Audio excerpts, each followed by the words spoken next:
مساء الخير مستمعينا ومرحبا بكم معنا في حلقة جديدة من برنامجكم منى شو. تحية لكم كبيرة، ومعكم منى من وراء الميكروفون وفي إخراج الحلقة. وكالعادة كنرحب بكم ساعة من الزمن.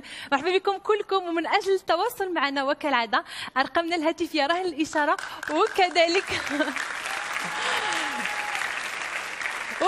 يمكن لكم تواصلوا معنا عبر صفحة منى بالهيم على الفيسبوك. مرحبا بكم معنا اليوم مستمعينا وكذلك مشاهدينا.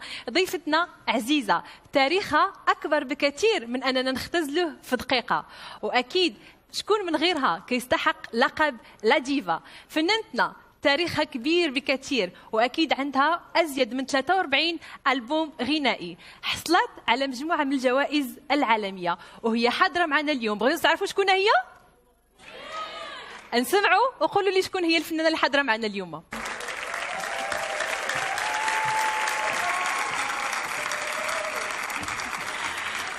السلام عليكم واهلا وسهلا بلجنه التحكيم. هذه اللي شفتوا دابا كانت منى بالهيم اللي كتشتغل في الاذاعه مده 8 سنوات، وكيعرفني المستمع فقط من خلال الصوت.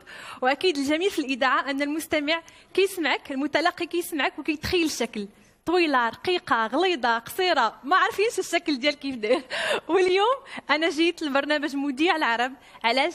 لاجل شيء واحد، ان المشاهد والمستمع يعرفني كصوت وكصورة لأول مرة ربما، ومن هنا من أراضي لبنانية مصرية أو كذلك خليجية ممكن تكون الانطلاقة نحو عالم الاحترافية في مجال الإعلام والصحافة. وشكرا.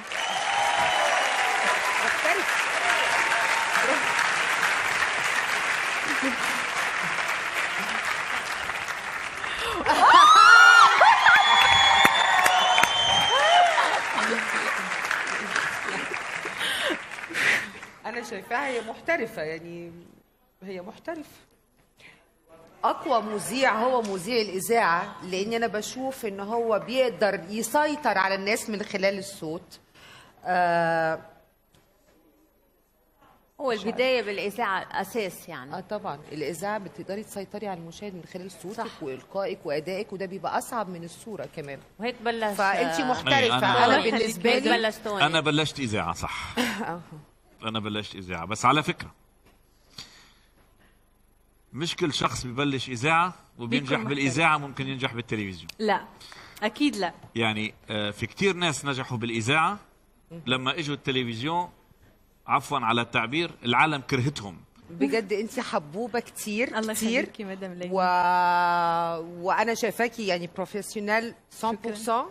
حاسه ان انا ما اعرفش، مع طبعا هم اقوياء بالنسبه لي، لكن انا بالنسبه لي بشوف انت مش محتاجه للمايك ده، لان انت اوريدي عندك. الله يخليكي، شكرا. على راسي على راسي. منى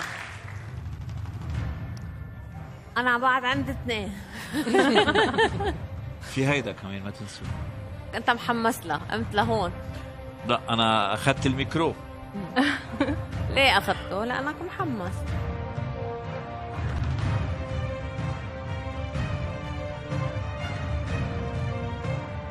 بدك بصراحة يعني؟ يس. أنا أخذت هيدا الميكرو، خفت إنه منى أو ليلى يعطوك إياه. عم بسوي. لأنه خفت يتأثروا إنه أنت هالقد بروفيسيونيل وأنت هالقد محترفة، فيروحوا عاطينك الميكرو هيدا. طبعا أنت يعني. اليوم أديتي أداء رائع جدا، بس تستاهلي هيدا الميكرو. نحن نتأكد من كفاءاتك، المفروض نشوفك بامتحان او باختبار تاني. بس الميكرو الاسود مين بده يعطيه اياه؟ أنت اللي عم تحكي كل الحكي، ولا بعد كلامك ما في كلام. تفضل. شو